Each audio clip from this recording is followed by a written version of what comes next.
வணக்கம், welcome back to Deena's kitchen. இன்றைக்கி நம்ம எந்த ஊரில் இருக்கோம் பார்த்தீங்கன்னா கொங்கு பெல்ட்டில் தான் இருக்கும். அதாவது சித்தோடு சொல்லி ஒரு ஊருக்கு வந்திருக்கோம். இங்கே பார்த்தீங்கன்னா முத்து மெஸ்னு ஒரு கடை இருக்குது.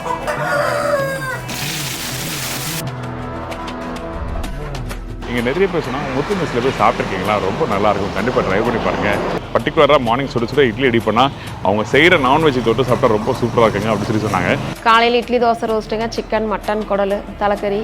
சென்னையிலேருந்து வரோம், இங்கே ரெகுலராக வந்துட்டுருக்கோம். ஆக்சுவலாக இங்கே தலைக்கறி நல்லாயிருக்கும், சிக்கன் ஐட்டம்ஸ் எல்லாமே நல்லாயிருக்கும். நான் இப்போ தான் ஃபஸ்ட் டைம் சாப்பிட்றேன், நல்லா இருக்குது, டேஸ்ட் எல்லாமே நல்லா. இங்கே எனக்கு ரொம்ப பிடிச்சது இந்த சிக்கன் வறுவல். ஹோம் ஃபுட் மாதிரியே இருக்கும், பேபிஸ் கூட கொடுக்கலாம். ஃபுட்டு வந்து ஹோம்லியாக இருக்குது, காரம் இல்லாமல் எல்லாருக்கும் நல்லாவும் இருக்குது. நாங்கள் வந்து விறகடுப்பு தான் யூஸ் பண்ணுறோங்க. அதில் வேக வைக்கிறப்ப கறி பார்த்திங்கன்னா நல்ல முறையில் அது வெந்து வரும். இங்கே வைக்கிற தண்ணி குழம்பு வந்து அந்தளவுக்கு அல்டிமேட்டான ஒரு ரெசிபி அது. அந்த தண்ணி குழம்பு பற்றி நம்ம கேட்டு தெரிஞ்சுக்க போகிறோம். தண்ணி குழம்பு தான் எங்களது ஸ்பெஷலாங்க. எங்களை தண்ணி குழம்பு அதிகமாக வேணும் அப்படின்னு கேட்பாங்க, பார்சல் நிறையா வாங்குவாங்க. சாப்பாட்டில் ஊற்றி சாப்பிட்றப்ப அது நல்லா இருக்குங்க.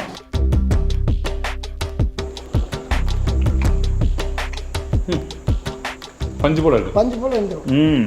இந்த நாட்டுக்குலாம் பயங்கர ஹார்டாக இருக்கும் அப்படிலாம் இல்லை, வெரி குட். ஆனால் உண்மையாக ஃபஸ்ட் கிளாஸ் கொடுண்ணா, சூப்பர்ண்ணா, தேங்க்யூண்ணா. இன்றைக்கி அந்த தண்ணி குழம்பு பார்த்தீங்கன்னா இதுக்கு ஒரு மசாலா அடி பண்ணுறாங்க. மசாலா வந்து நாங்களே தயார் பண்ணிக்குவோம். கொத்தமல்லி, சீரகம், மிளகு இதெல்லாம் நாங்களே வறுத்து அரைச்சி பொடி பண்ணி வெங்காயம் வதக்கி மசால் போட்டு ஆட்டிக்குவோங்க. அதுக்கு ஒரு கிலோவுக்கு நம்மளுக்கு அந்த பொடிக்கு என்ன அளவுக்கு தேவையோ அந்த அளவுக்கு நம்ம சின்ன வெங்காயம் போட்டு வதக்குவோங்க. ஓகே, அதை வதக்கி எடுத்து அதில் அந்த பொடி எவ்வளவு தேவையோ அதை நம்ம சேர்த்து அதை நம்ம அரைக்கிறோம். அரைச்சி அந்த பேஸ்ட் பதத்துக்கு எடுத்து வச்சுக்கிட்டு தான் நம்ம தனி குழம்பு ரெடி பண்ணுறோம். அது மட்டும் இல்லை, நாட்டுக்கோழி வாங்குற பக்கம் என்ன, இப்போ சந்தையில் போய் நாங்களே நேர்லேயே வாங்கிட்டு வர்றதுனால எல்லாமே பார்த்து தான் வாங்குவோம். நீங்கள் கிராஸ் கோழி வாங்குறப்ப பார்த்தீங்கன்னா அந்த கால் கொஞ்சம் பஞ்சாக இருக்கும். ஓகே, கறி வெட்டுறப்ப பார்த்தீங்கன்னா இந்த கலர் வராது, ஒயிட்டாக வரும். ஓகே, இது வந்து அந்த ஆட்டுக்கறி கலர் மாதிரி. வாங்க நம்ம முத்து மெஸ்ஸுக்கு போயிட்டு நம்ம முத்து அண்ணனை போய் மீட் பண்ணி இந்த ரெசிபி பற்றி நிறைய விஷயம் கேட்டு தெரிஞ்சுக்கலாம். இந்த முத்து மெஸ் பார்த்தீங்கன்னா கிட்டத்தட்ட 50 வருஷம் ஆச்சுன்னா ஸ்டார்ட் பண்ணி. எங்கள் அப்பா வந்து 1973 இந்த கடையை ஸ்டார்ட் பண்ணார். ஒரு டீ கடையை ஸ்டார்ட் பண்ணாருங்க. அதை அப்படியே ஹோட்டலாக மாற்றினார். ஹோட்டலாக என்ன ஸ்பெசிஃபிக்காக பண்ணோன்னு நாட்டுக்கோழி மட்டும்தான் போடணும் அப்படின்னு சொல்லி ஆரம்பித்தார். அன்னைக்கு ஆரம்பித்தது இன்றைக்கி வரைக்கும் நாங்கள் நாட்டுக்கோழி தான் போட்டுட்ருக்குறோம். இன்றைக்கி சக்ஸஸ்ஃபுல்லாக பண்ணுற நிறைய பேர் தேடி வராங்க. அது மட்டும் இல்லை, கடவுளில் என்ட்ரு ஆகும்போதே பார்த்தீங்கன்னா அந்த விறகெல்லாம் அப்படியே அடிக்கடி வச்சுருப்பாங்க. அப்படி போகும்போது ஒரு ஹோம் ஸ்டைலில் போய் சாப்பிட்ற ஒரு ஃபீல் கிடைக்கும். அங்கே தான் இன்றைக்கி போகிறோம், வாங்க போகலாம்.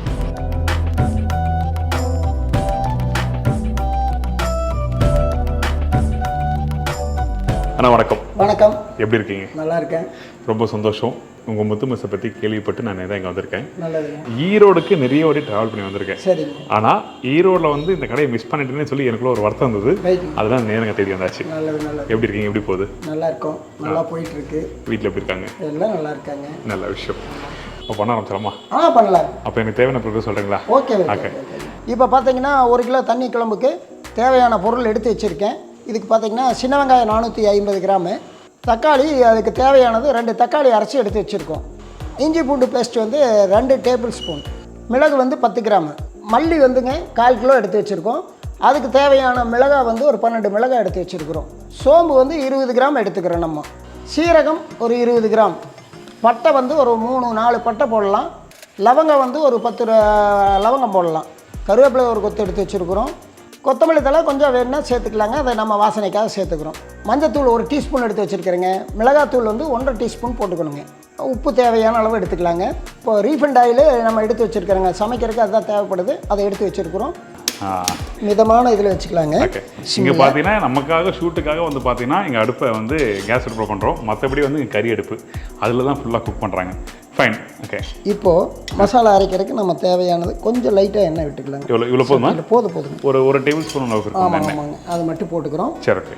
அடுத்தது பார்த்தீங்கன்னா நம்ம கொத்தமல்லி எடுத்துக்கிறோங்க. சரி, கொத்தமல்லி எடுத்து நம்ம இது மிளகாய் இருக்குங்க, 2ஐயும் நம்ம வந்து இதில் நம்ம வறுத்து எடுத்துக்கலாங்க. மிதமான சூட்டில் வறுத்து எடுத்துக்கலாம். சரி, ஓகே. இப்போ இது போட்டு வறுக்கும் போது எல்லாத்தையும் ஒன்றா போட்டு வறுக்கிறோமா, தனித்தனியாக வறுக்கிறோமா, எப்படி? இல்லை, இதை வந்து இப்போ முதல்ல கொஞ்சம் பதமாக வறுத்துக்கிட்டுங்க. அடுத்தது அதை வந்து நம்ம தேவையான பொருட்களை போட்டு நம்ம வறுத்து எடுத்துக்கலாம். ஓகே, சரி, ஓகே, ஃபைன். மல்லி ஐத்துக்கு நாட்டு மல்லி நினைக்கிறேன், ரைட்டா? ஆமாம், குட்டி குட்டியாக இருக்குது இந்த மல்லி. கண்டிப்பாக அந்த மல்லி பார்த்தீங்கன்னா நல்லா குட்டி குட்டியாக இருக்குது. நாட்டு மல்லி ஆல்வேஸ் வந்து குட்டி குட்டியாக இருக்கும். அந்த ஹைப்ரிட் மல்லி தான் வந்து கொஞ்சம் பெருசு பெருசாக இருக்கும். ஆமாம். இது நல்லா வாசனை கொடுக்கும்.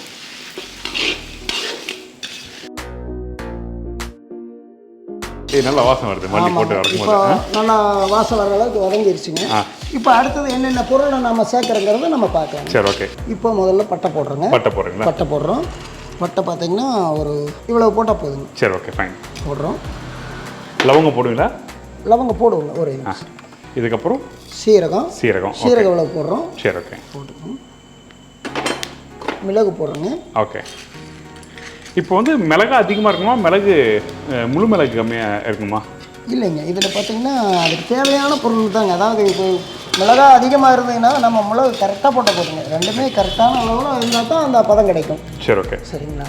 இதுக்கப்புறம் சோம்பு போடுறோங்க. சோம்பு என்னதான் நம்ம என்னதான் வந்து அசைவத்துக்கு வந்து செஞ்சாலும் இந்த சோம்பு முக்கியமா இல்லை? கண்டிப்பாக அது போட்டால் தான் நல்ல வாசம் வரும். ஓகே. ஆமாம். அப்புறம் பார்த்தீங்கன்னா லவங்கம் போட்டுக்கிறோம். ஓகே. எவ்வளோ லவங்கம்? லவங்கம் பார்த்தீங்கன்னா ஒரு 10-12 மிளகு போடலாங்க. 10 போடலாங்க. 10 போடலாம். சரி, ஓகே, ஃபைன். 10 சேர்த்துக்கிறோம். கருவேப்பிலை தலை பார்த்தீங்கன்னா இதில் ஒரு 2 கொத்து போட்டுக்கலாம். ஓகே. இது ஆக்சுவலாக பார்த்தீங்கன்னா இது கொஞ்சம் அதிகமாக பண்ணுறோம், ரைட்டா? ஆமாம். ஓகே. இந்த இடத்துல பார்த்தீங்கன்னா மசாலா பொடி வந்து அதிகமாக பண்ணுறோம். வறுக்கும்போது பார்த்தீங்கன்னா சின்ன குவான்டிட்டி போட்டு வறுத்தா நல்லா இருக்காது. ஸோ அதனால் நாங்கள் என்ன பண்ணுறோம்னா இதை வந்து அதிகமாக வறுத்துறோம். அதே டைமில் அரைக்கும் போது பார்த்தீங்கன்னா எந்த குவான்டிட்டி வந்து போட்டு அரைக்கிறாங்கன்னு சொல்லி உங்களுக்கு காமிக்கிறேன். வறுக்க வாசம் நல்ல வாசம் வருது. ஆமாம், வாசம் வந்துருச்சுங்க. சரி, இப்போ அடுப்பு ஆஃப் பண்ணிவிட்டு நம்ம இதை அரைக்கிறதுக்கு ரெடி பண்ணிக்கலாம். மாற்றிக்கலாம். சரி, ஓகே. மாற்றிட்டு நம்ம வெங்காயத்தை வதக்கலாம். இப்போ இது வந்து பொடி பண்ணுறோம்ல? ஆமாம். பொடி பண்ணுறது என்ன பக்குவத்தில் இருக்கிறோம்? ஓரளவுக்கு நல்லா நைஸாக அடிச்சிடும். நைஸாக அடிச்சிடும். இல்லை குறை பக்குவம் அப்படின்னா இருக்கா? இல்லை அப்படியெல்லாம் இல்லைங்க. அப்புறம் நம்ம மறுபடியும் ஆனியன் போட்டு அடிக்கிறப்போ அதில் சேர்த்து எல்லாம் மொத்தமாக நைஸாக. சரி. இப்போ நம்ம வீட்டில் பண்ணும்போது ஒரு டப்பாவில் பண்ணி வச்சிடலாம். பண்ணி வச்சுட்டு எப்படா தேவையோ இந்த பொடி தூக்கி போட்டு வெங்காயத்தை போட்டு வதக்கி பண்ணிக்கலாமா? கண்டிப்பாக பண்ணலாம், தாராளமாக பண்ணலாம். அதுதான் கேட்குறேன். அதெல்லாம் பண்ணலாம். இல்லைங்க,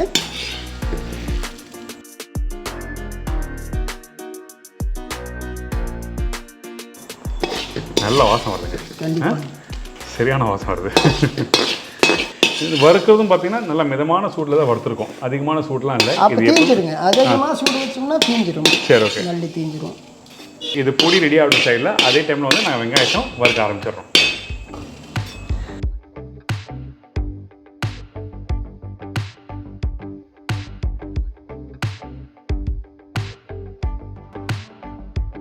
இப்போ அடுத்தது பார்த்தீங்கன்னா நம்ம ஆனியனை வதக்கணும். ஓகே. சின்ன வெங்காயத்தை நம்ம வதக்கலாம். ஆனியன் வதக்கறதுக்கு ஆயில் போடணுங்க. ஓகே. இப்போ தான் எண்ணெய் கொஞ்சம் நிறைய ஊற்றுறோம். ஆமாம். ரைட். ஃபஸ்ட்டு பார்த்தீங்கன்னா எண்ணெய் ரொம்ப கம்மியான எண்ணெய் தான் யூஸ் பண்ணோம் மசாலா வறுக்கிறதுக்கு. ஆனியனை வதங்கணும் இல்லைங்க, அதுக்கு தேவையான அளவுக்கு நம்ம ஆயில் ஊற்றணும். அதுக்காக தான். இந்தாங்க, எல்லா வெங்காயத்தை போட்டலாமா? வெங்காயம் போட்டுக்கலாங்க. இப்போ பார்த்தீங்கன்னா சின்ன வெங்காயம் நல்லா சின்னதாக பொடியாக அரிஞ்சு வச்சுருக்கோம். ஓகே. அதை போடுறோம். எல்லாம் போட்டுரும். ஆனால் ஈரோடு கோயம்புத்தூர் வந்தாவே சின்ன வெங்காயம் தான். ஆமாம். இங்கே விளைச்சல் அதிகமாக இருக்குன்னு யூஸ் பண்ணுறீங்களா எப்படி? அப்படியெல்லாம் இல்லைங்க. நம்ம இதுக்கு தேவையானது அதை போட்டால் தான் அந்த டேஸ்ட் கொஞ்சம் வரும். சரி, ஓகே. சரி, இந்த வெங்காயம் வதங்குற பக்கம் எப்படி இருக்கணும்? நல்லா வதங்கணுமா இல்லை ஓரளவுக்கு மீடியமாக வதங்கணுமா? ஓரளவுக்கு பொன்னிறமாக வர்ற அளவுக்கு கொஞ்சம் வதக்கினா போதும். சரி, ஓகே. இப்போ இதே இந்த வெங்காயத்தை நம்ம கொஞ்சம் அதிகமாக வதக்கிட்டா என்ன ஆகும்? பக்குவம் மாறாதுங்க, டேஸ்ட்டில் கொஞ்சம் வித்தியாசம் இருக்கும். அப்போ என்ன வதக்கிட்டு காமிக்கிறீங்களா? காட்டுறேங்க. இப்போ பார்த்தீங்கன்னா ஆனியன் ஓரளவுக்கு பொன்னிறமாக வறுத்தாச்சுங்க. ஓகேங்களா? அந்த வெங்காயம் கொஞ்சம் கலர் மாறி இருக்கு, ஆனால் அந்த வெங்காயம் முழுசாக தெரியுது. அதான் பார்ப்போம். சரி. இப்போ இதுக்கப்புறம் நம்ம முதல்ல அரைச்சோம் இல்லைங்க, அந்த மசாலாவுக்கு தேவையானதெல்லாம் அரைக்க கொடுத்தோம்ல, அது ரெடியாகி வந்துருச்சு. ஓகே. இப்போ வந்து நம்ம இதை வந்து தேவையான அளவு அதில் சேர்த்துக்கணும். சரி, ஓகே, ஃபைன். சேர்த்து இதை ரெண்டையும் சேர்த்து நம்ம அரைக்கணுங்க. சரி. நைஸாக எடுத்துகிட்டு வந்து அரைச்சிட்டு வந்த பிற்பாடு நம்ம சிக்கனை வச்சு நம்ம தண்ணி குழம்பு தயார் பண்ணணும். சரி, தான். இப்போ அரைச்சிட்டு வந்ததில் இதுக்கு தேவையான அளவு மட்டும் நான் போடுறேன். ஓகே. தேவைன்னா எவ்வளோ போடுவீங்க? பாதி போடுவீங்களா, கால்வாசி போடுவீங்களா அப்படின்னு? இல்லை, நம்ம அரைச்சிட்டு வந்ததில் பார்த்தீங்கன்னா ஒரு 3/4 வாசி போடலாம். 3/4 வாசி போடுறீங்க. சரி, ஃபைன். 3/4 வாசி போட்டேன். மிச்ச 1/4 வாசி இதில் வச்சிடறேன். ஓகே. நல்ல வாசம். ஆமாம். நீங்கள் வீட்டில் இது மாதிரி அரைச்சி வச்சுன்னா நான்வெஜ்லாம் பண்ணலாம் நினைக்கிறேன். கண்டிப்பாக. மட்டன்லாம் யூஸ் பண்ணலாமா? கண்டிப்பாக பண்ணலாம். இல்லை வேற என்ன ஃபிஷ்லாம் யூஸ் பண்ணலாம்? சைவ குருமானா நீங்கள் இது காளான் கிரேவி பண்ணுறதெல்லாம் யூஸ் பண்ணுங்க. ஓ, நைஸ். Okay, okay. இப்போ இது போட்டாச்சு.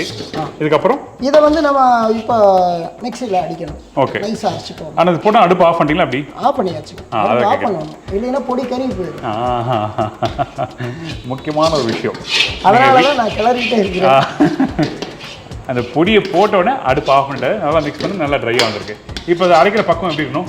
இப்போ நைஸாக அரைச்சிடணும். நைஸாக அரைச்சிடணும்.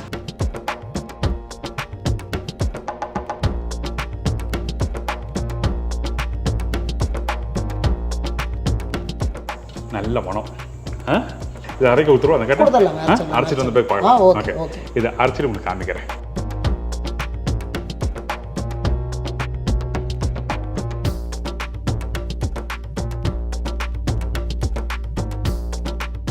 நல்லா நைஸாக நைஸாக அரைச்சிருக்கீங்க. அரைச்சிருக்கோம். Okay okay. இது நல்லா கெட்டி கொடுக்குமா? தண்ணி குழம்பு சொன்னீங்கன்னா உங்களுக்கு நல்லா கொஞ்சம் ஓரளவுக்கு. இல்லை, நாம் அதுக்கு தகுந்த மாதிரி தண்ணி ஊற்றணும். Fine, okay done.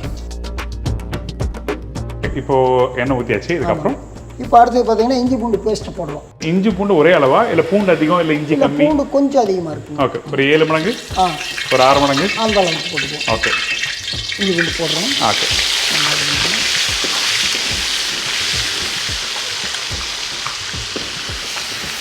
வரமிளகா போடுறோம்.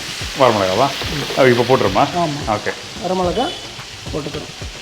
பார்த்தீங்கன்னா இவ்வளோ போடுறோம். தாளிப்புக்காக இன்னும் கொஞ்சம் போட்டுக்கிறோம். சரி, ஓகே. ஃபர்ஸ்ட் மசாலா அரைக்கும் போதும் போட்டோம், இப்போ தாளிப்புக்கும் போடுறோம். ஆமாம், ஓகே தான். இதுக்கு அடுத்தது பார்த்தீங்கன்னா தக்காளி போட்டுக்கிறோம். சரி, ஓகே. இந்த தக்காளி எதுக்கு அரைச்சி போடுறீங்க? என்ன காரணம்? இது என்ன விஷயம்? நீங்கள் இதை அரைச்சி போட்டு பார்க்குறப்போ குழம்பு நல்லா டேஸ்ட்டாக வரும். ஓகே. இன்னொன்று கொஞ்சம் ஸ்மூத்தாகவும் இருக்கும், ரைட்டா? ஆமாம் ஆமாம் ஆமாம், ஓகே, ஃபைன். கண்டிப்பாக. ஏன்னா இது எல்லாத்தையும் அரைச்சி போடும்போது பார்த்தீங்கன்னா இந்த கிரேவி வந்து ஒரு ஸ்மூத்தான கிரேவி, தின்னாக இருக்கும், அதே டைமில் வந்து படாது பல்ல. ஆமாம் ஆமாம் ஆமாம். ஃபைன். இப்போ ஊற்றிக்கிறோம். ஓகே, எனக்கு தெரிஞ்சதை சொல்கிறேன். Okay okay. அதான் நீங்கள் சொன்ன மாதிரி ஒவ்வொன்றும் ஒரு ஸ்டைல் தான். அதான், ஃபைன். ஓகே, இதுக்கப்புறம் கருவேப்பிலை தலை போட்டுக்கிறோம். சரி, ஓகே. கருவேப்பிலை தலை போட்டோம். ஓகே, இதுக்கப்புறம் இதுக்கு அடுத்தது ஆனியன் போடுறோம். ஆனியனா? ஆனியன். ஓகே. ஆனியன் திருப்பி சின்ன வெங்காயம் போடுறோம். டோட்டலாக வந்து 450 கிராம் வெங்காயம். நீங்கள் அதுக்கு மேலே வீட்டில் ஃபாலோ பண்ணிக்கோங்க. 300 கிராம் ஃபஸ்ட்டு மசாலா அரைக்கிறதுக்கும் 150 கிராம் வந்து தாளிப்புக்காக போடுறோம். ஓகே. இப்போ ஆனியன் போட்டோம். கொஞ்சம் கொத்தமல்லி தலை சேர்த்து இப்பயே போடலாமா? ஆமாம், சேர்த்து. சரி, ஓகே. சும்மா இப்போ எல்லாம் சேர்த்து நம்ம ஒரு நல்லா வதக்குறோம். ஓகே. இப்போ இதுக்கப்புறம் இதுக்கு அடுத்து மஞ்சத்தூள் போடுறோங்க. இந்தாங்க, நான் கட் பண்ணி தரேன். ஓகே. இந்தாங்க, எவ்வளோ போடுறீங்க? இப்போ பார்த்தீங்கன்னா மஞ்சத்தூள் போடுறோம். அந்த நீங்கள் ஸ்பூன் கணக்கு நீங்கள் சொன்னீங்க அது. ஆமாம் ஆமாங்க, அது கைப்பழக்கம் எங்களுக்கு ஒரு அளவு தெரியும். ஓகே ஓகே, மஞ்சள் போட்டாச்சு. இதுக்கப்புறம் வரமிளகாத்தூள். ஓகே, போதுமா? இப்போது நம்ம இந்த இடத்துல எனக்கு டவுட்டு, நம்ம வந்து மசாலா அரைக்கும் போதோ அந்த மல்லி மிளகா போட்டு அரைச்சோம், அதில் மிளகு போட்டோம், திருப்பி தாளிப்பில் வந்து வரமிளகா போட்டோம், திருப்பி இந்த மிளகாத்தூள் போடுறதுக்கு என்ன காரணம்? இந்த மிளகாத்தூள் போடுறதுக்கு முதல்ல அதனோட பதம் பார்த்தீங்கன்னா ஒரு கலர் டல் கலராக இருக்குது. ஆனால் இப்போ மிளகாத்தூள் போட்ட பிற்பாடு பாருங்கள், ஒரு ஆரஞ்சு ரெட்டிஷ் கலர், நல்ல கலர். அந்த கலருக்காக. Okay, fine. ஓகே. இன்னொன்று லைட்டாக அந்த மிளகா அந்த எண்ணெயில் வதக்கும்போது அந்த வாசமும் நல்லா கொடுக்குது. நல்லா இருக்கு, நல்லா இருக்குங்க. ரைட். ஆனால் இந்த மாதிரி நீங்கள் வதக்கும் போது பார்த்தீங்கன்னா முக்கியமாக இந்த இடத்துல அடுப்போட ஃப்ளேம் லோ ஃப்ளேம் வச்சா பண்ணுறது. லோ ஃப்ளேம், ஹை ஃப்ளேம் வச்சக்கூடாது. வச்சா பிடிச்சிடும், சட்டி பிடிச்சிடும். ஏன்னா வெறும் மிளகாத்தூள் போட்டு வதக்கும் போது அதோட தன்மை வேற. ஆமாம் ஆமாம் ஆமாம். சரி, ஓகே. இதுக்கப்புறம் இப்போ இது வதங்கிருச்சுங்க. சரி. இப்போ சிக்கனை போட்டு நம்ம நல்லா ஃப்ரை பண்ணுவோம்.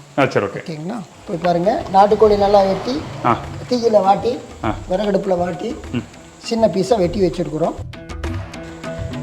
ஸோ எத்தனை நாளைக்கு ஒரு இந்த மாதிரி கோழி வந்து நீங்கள் ஃபுல்லாக வைப்பீங்க? நான் வீக்லி பார்த்தீங்கன்னா சண்டே வருங்க. அது போக நான் புதன்கிழமை கவுந்தப்பாடி சந்தை போகணுங்க. சந்தை போனால் அங்கே வாங்கிட்டு வந்துடுவேன். ஓகே. பார்த்தீங்கன்னா வீக்லி ஒரு 80 கேஜி 100 கேஜி வாங்கிட்டு வாரத்துக்கு ஒரு வாரத்துக்கு? ஆமாம். எத்தனை கிலோ சொன்னீங்க? 100 KG. 100 kilo. Okay, fine.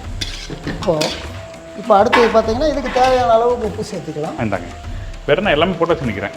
Almost போட்டாச்சு. உப்பு போட்ட பிற்பாடு நம்ம அதுக்கு தேவையான அளவுக்கு போட்டு ஓகே இப்போ ஓரளவுக்கு போட்டேங்க. இதுக்கு அடுத்தது நம்ம அரைச்சி வச்ச அந்த பேஸ்ட் சேர்த்துக்கலாம். ஓகே, அதுமே அந்த அந்த பக்குவத்தை காமிங்களேன். அப்படி நல்லா அப்படி இதுவே அப்படியே சாப்பிடலாம் போல இருக்கு. கறி வந்து அப்படியே சாப்பிடலாம். ஆமாம் ஆமாம். சரி, ஓகே. இதுக்கப்புறம் இதுக்கு அடுத்தது நம்ம அரைச்சி வச்ச பேஸ்ட் போட்டுடலாம். எல்லாத்தையும் போட்டுருமா? சரி.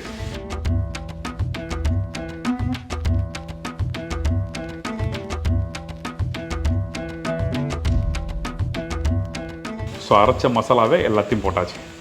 அதுக்கு தேவையான அளவு அரைச்சோம், அதை அப்படியே போட்டாச்சுங்க. ஓகே. இப்போ வெங்காயம் கொஞ்சம் கூட போனாலும் தவறு இல்லையா?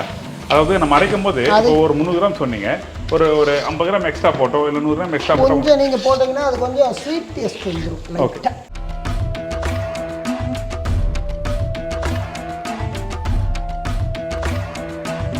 இப்போது இது ஓரளவுக்கு பதமாகிடுச்சு.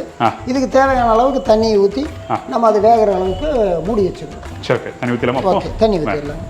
இப்போ இந்த மாதிரி நாட்டுக்கோழி போட்ட பிறகு வேகிறதுக்கு எவ்வளோ நேரம் ஆகும்? வேகிறதுக்கு பார்த்தீங்கன்னா கொஞ்சம் பெருசாக இருந்ததுன்னா ஒரு 20 நிமிஷம் ஆகும். 20 நிமிஷம்? ஆமாம், 20 நிமிஷம் 25 நிமிஷம். அடுப்பில் வச்சோம்னா அரை மணி நேரம். சில நாட்டுக்கோழி வெந்த பிறகு பயங்கர ஹார்டாக இருக்குது, சாப்பிடவே முடியல. அதுக்கு என்ன காரணமாக இருக்கும்? இல்லை சமைக்கிற மெத்தட் தப்பாக இருக்குமா, இல்லை கோழி வகை வந்து தப்பாக இருக்குமா? இல்லை கோழி தப்புன்னு சொல்ல முடியாது. அது வந்து வயசு ஏற ஏற பார்த்தீங்கன்னா நல்லா இறுகி போயிடும். நம்ம அந்தளவுக்கு வேக்காடு விட்டோம்னா தான் அது வந்து கோழி வெந்து பஞ்சாட்டம் வரும். அது இப்போ நம்ம நார்மலாக வர்றது 20 நிமிஷம்னா அது பார்த்தீங்கன்னா 1 மணி நேரம் 1.5 மணி நேரம் வேக்காடு விடும். அச்சா, ஸோ இதுதான் காரணம். ஆமாம் ஆமாம் ஆமாம். சரி, ஓகே. இப்போ நம்ம இதுக்கு தேவையான அளவுக்கு ஆர்வம் வாட்டர் இருக்குங்க, எடுத்து வச்சுருக்கோம். சரி, ஓகே தான்.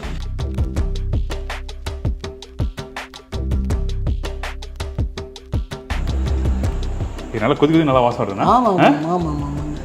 பாருங்க, ஸ்மெல் பண்ணி பாருங்க. இது அந்த மல்லியோட வாசம், அந்த போட்டிருக்க அந்த மசாலா, இது எல்லாமே வந்து நல்லா வாசம் வருது. ஆமாம், இப்போ கொஞ்சம் மசாலா வாசம் வருது. நீங்கள் இதே நல்லா கொதிச்ச பிற்பாடு பார்த்தீங்கன்னா சிக்கனோட வேகிறப்போ அந்த சிக்கன் வாசத்தோட மறுபடியும் நாட்டு. ஓகே ஓகே, நல்லா அப்போ வேகட்டும். அப்போ பார்க்கலாம். இன்னைக்கு ஒரு விருந்து இருக்குது எங்களுக்கு, பெரிய விருந்து. வேகட்டும், அதுக்கப்புறம் பார்க்கலாம்.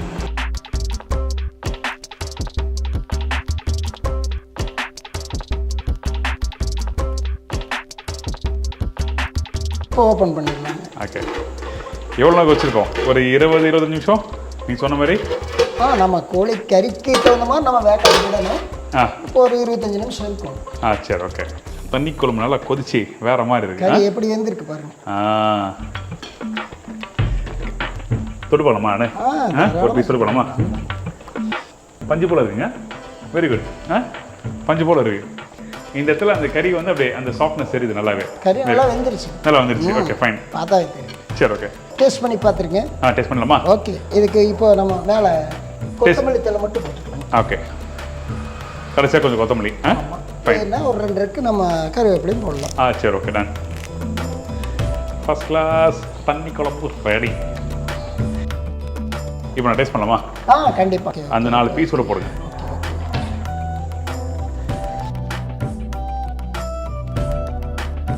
அந்த தண்ணி குழம்பு எப்படி இருக்குன்னு சொல்லி இங்கே பாருங்கள். அப்படி ஸ்பூன் எடுத்து ஊற்றினா அப்படியே இறங்குது. இந்த கிரேவி வந்து அந்த தக்காளி, வெங்காயம், அந்த மசாலா அரைச்சி போட்டிங்கல்ல, எல்லாம் ஸ்மூத்தாக இருக்குது. அந்த கொத்தமல்லி கருவேப்பிலை, அந்த காஞ்ச மிளகாய் மட்டும்தான் முழுசாக தெரியுது தவிர மற்றபடி எல்லாமே ஸ்மூத்தாக இருக்கு.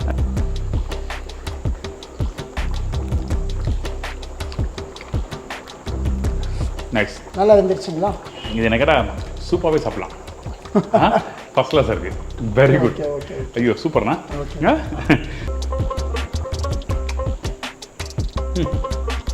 பஞ்சு போல இருக்கு. பஞ்சு போல வந்துடும். இந்த நாட்டுக்குள்ளலாம் பயங்கர ஹார்டாக இருக்கும் அப்படிலாம் இல்லை. Very good. வாங்குறதே ரொம்ப ஹார்டு வாங்குறது இல்லைங்க. ரொம்ப முள்ளு தடிச்சா வாங்கிட்டோம்னால சாப்பிட்றவங்களுக்கு ரொம்ப குழந்தைகள்லாம் வந்தால் சாப்பிட்றது கொஞ்சம் இதாக இருக்கும். அதனால நாங்கள் ஒரு நார்மலான ஸ்டேஜுக்கு வாங்கிக்குவோம். Very good, very good. நான் போய் சாப்பிட போல இருக்கு. சாப்பிடுங்க. சரி. இப்போது யாராவது சேலத்துலேருந்து கோயம்புத்தூர் போகிறதோ இல்லை கோபிச்செட்டியூர் போகிற வழியில் உங்கள் கடைக்கு வரணுன்னா உங்களை எப்படி காண்டாக்ட் பண்ணுறது? உங்கள் ஃபோன் நம்பர், அட்ரஸ் எல்லாம் தெரியுங்களா? முத்து மெஸ் வந்து சித்தோடு லட்சுமி தியேட்டர் ரோட்டில் இருக்குது. நீங்கள் இங்கே வரணும்னா ஈரோடு பஸ் ஸ்டாண்ட்லேருந்து 8வது கிலோமீட்டருக்கு இது. அதாவது கோபிச்செட்டிப்பாளையம் போகிற வழி. இங்கே வந்தீங்கன்னா வந்து யாரை கேட்டாலும் சொல்லுவாங்க. 4 வேவிலேருந்து வரணும்னா நீங்கள் கோயம்புத்தூர், இந்த பக்கம் பெங்களூர் இப்படி வர்ற வழியில் 4 வேவிலேருந்து ஒரு 1/2 கிலோமீட்டர் வந்தீங்கன்னா முத்து மெஸ் கேட்டால் சொல்லிடுவாங்க. என்னோடய பேர் தான் முத்துசாமி. என் பேரில் தான் கடை இருக்குங்க, முத்துன்னு. என்னோடய ஃபோன் நம்பரு குறிச்சிக்கோங்க. நீங்கள் எப்போ வேணாலும் வரலாம். வந்து சாப்பிட்டு பார்த்துட்டு நீங்கள் சொன்னீங்கன்னா எனக்கு சந்தோஷமாக இருக்கும். 9994228757 இந்த நம்பருக்கு கான்டாக்ட் பண்ணுங்கள். எப்போ வேணாலும் வாங்க, நான் ரெடியாக இருக்கிறேன். ரொம்ப நன்றி. உங்களுக்கு பரிமாறுறதுக்கு சந்தோஷத்தோடு காத்திருக்கிறேன். ரொம்ப சந்தோஷம். ரொம்ப நன்றி. நீங்கள் ஃபோன் நம்பர் கொடுத்ததில்ல, இங்கே பாருங்கள். நீங்கள் கொடுத்த நாட்டுக்கோழி கிளம்ப கறியும் சாப்பிட்டுட்டேன், அது குழம்பும் சாப்பிட்டேன். நான் உண்மையாக ஃபர்ஸ்ட் கிளாஸ் கொடுண்ணா. சூப்பர்ண்ணா. தேங்க்யூ. சும்மா விளையாட்டுலாம் சொல்ல, வேற லெவல். ரொம்ப ரொம்ப நன்றி. Thank you so much. ரொம்ப நன்றி. நீங்கள் ட்ரை பண்ணி பார்த்துட்டு அண்ணனுக்கு ஃபீட்பேக் கொடுங்க. ஃபீட்பேக் கொடுத்தா தான் அவருக்கும் திருப்தியாக இருக்கும். ஐயோ, இத்தனை பேர் பார்த்து நம்ம ரெசிபி ட்ரை பண்ணியிருக்காங்கன்னு சொல்லி ஒரு மனசுக்கு கொடுத்து ரொம்ப திருப்தியாக இருக்கும். அதனால் கண்டிப்பாக கால் பண்ணுங்கள். இதே மாதிரி நான் இன்னொரு நாள் இன்னொரு ஊரில் ஒரு புது ரெசிபி செஞ்சுக்கிறேன். நன்றி, வணக்கம். சி பாய், டேக் கேர்.